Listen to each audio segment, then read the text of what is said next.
পর্বের ভিডিওয় তোমরা দেখেছিলে আমরা সকালবেলা মাঙ্গান থেকে বেরিয়েছিলাম লাচুংয়ের উদ্দেশ্যে, কিন্তু কিছু যে আমরা যেতে পারিনি কারণ ল্যান্ডস্লাইড হয়েছিল। এখানে কিন্তু হঠাৎ ল্যান্ডস্লাইড হচ্ছে এবং দেখতে পাচ্ছ সেটা কি বিভৎস রকম ল্যান্ডস্লাইড। পাথরগুলোকে কেটে পাথরগুলোকে সাইড করার একটা চেষ্টা চলছে।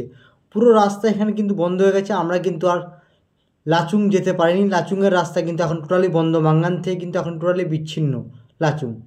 অবস্থা কিন্তু খুবই খারাপ, রাস্তার কোনো চিহ্ন নেই, রাস্তাটা পুরো ধুয়ে গেছে এবং নতুন করে ফের রাস্তা আবার তৈরি হবে, তারপরে কিন্তু যেতে হবে। খুব তাড়াতাড়ি কিন্তু এখানে কাজ শুরু হবে এবং আজকের বিকেলের পরে কিন্তু এই জায়গাটা পুরো কাজ শুরু হবে এবং চেষ্টা করা হচ্ছে কালকের থেকে আবার কিন্তু এই রাস্তাটাকে স্বাভাবিক করার। সিকিমের যারা ইনফরমেশন ভিডিও দেখেছো তারা প্লিজ এই চ্যানেলটাকে সাবস্ক্রাইব করে রাখো, পাশে থাকা বেল আইকনটা প্রেস করে দাও যাতে তোমরা কন্টিনিউ সিকিমের আপডেট ভিডিও পেয়ে থাকো।